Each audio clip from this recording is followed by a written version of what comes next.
Kelpieone here on Stainedglasscuts. What do you do with all your scraps? We've all got them.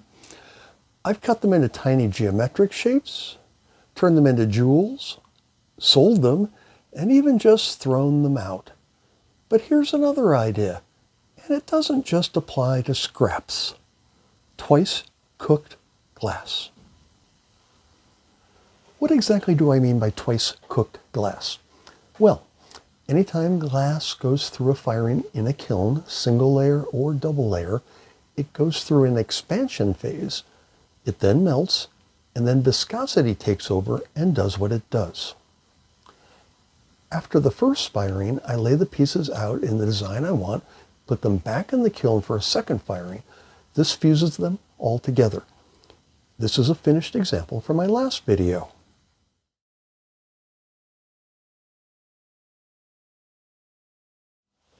Just be sure that all the glass you use has the same coefficient of expansion. I use only 96 COE glass. I came up with this process as a result of trying to fuse stained glass rings together. The rings had already been in the kiln once when they were created.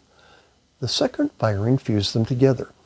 If you're interested in seeing how I fuse rings together, I have a video link I'll put in the description. So, I took what I learned with the rings and married it to what I learned playing with single layer glass fusing. I'll put a link to the single layer video in the description as well. The beauty of cooking the glass pieces the first time is that the majority of the shrinking from the impact of viscosity is complete. This allows for more predictable fusing in the second firing. So what do you have to keep in mind? First, all the pieces must be touching. This is so that as they heat up, they'll remain in contact until they melt. Second, it's important to think about how expansion during heating will move the pieces around. They don't move much, but they can move enough to push pieces out of contact with each other. Think about how each piece will move, expanding in every direction.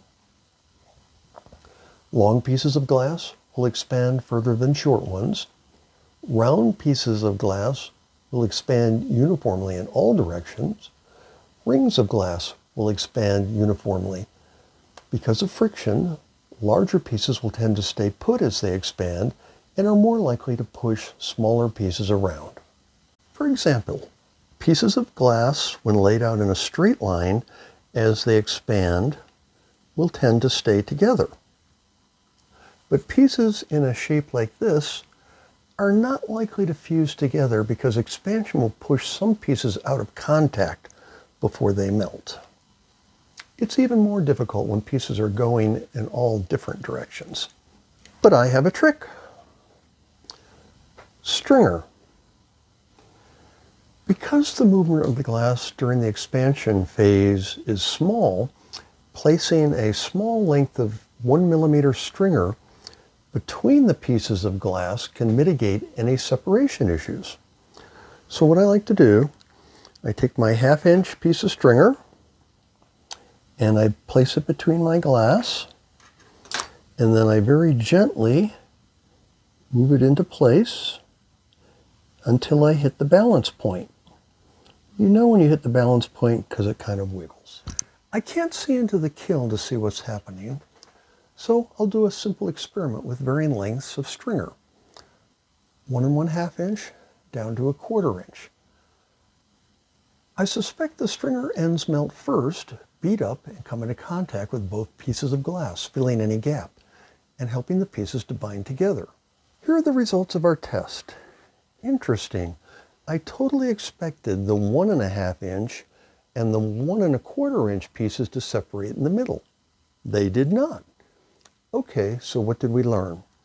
We confirmed that the ends bead up starting at 1 inch and down, so much so they turned into little balls. The beading is certainly enough to fill any gap that might open up during expansion. So what's the best length of stringer to use? There are two things that are going to happen to the stringer: beading up and sagging down on the ends. I'm not sure what happens first. I'm concerned if the stringer is too long, it will end up being more visible on the edges. So another test. So here's what I'll be using for the test. Here's a 1.5 inch piece of stringer, a 1 inch, a 1/2 inch, and a 1/4 inch. I'll use black so we can better see what happens.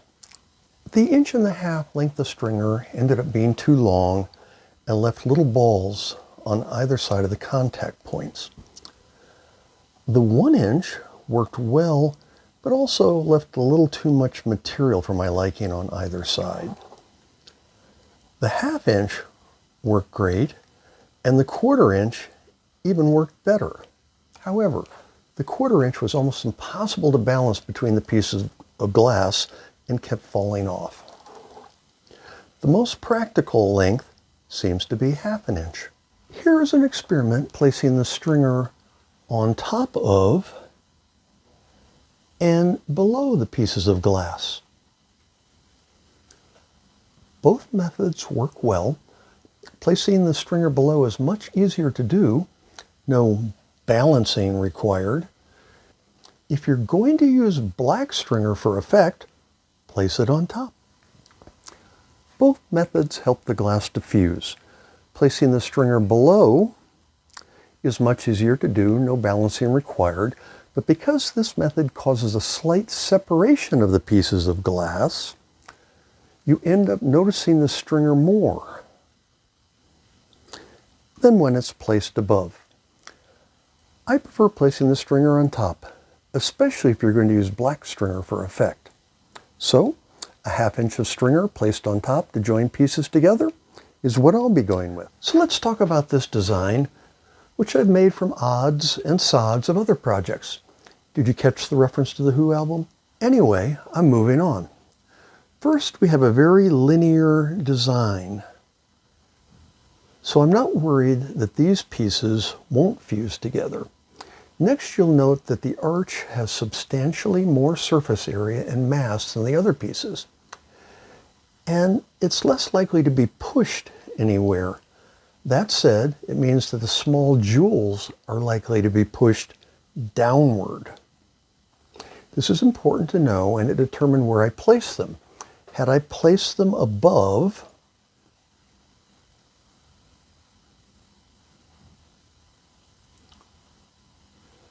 here, it's likely that the downward movement of these other pieces would cause them to separate before they could melt and join together.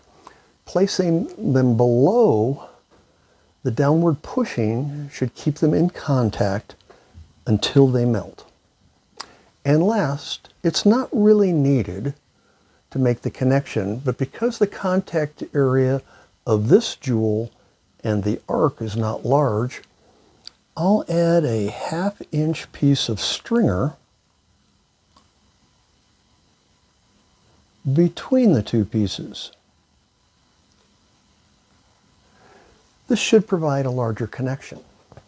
And here's where we ended up. I had one delinquent small jewel that didn't fuse, and I need a little more mass in this area here. But that's no problem. We'll go back to the kiln. We'll get this little guy connected here, and I'll add a little jewel to this area, which will increase the size of this connection. By the way, I made all these little jewels by firing 1/4 inch pieces of scrap glass. Hope you have fun trying this. In my next video, I'll be using the twice cooked method with stringer. Please consider liking and subscribing, and thanks for watching. Cheers.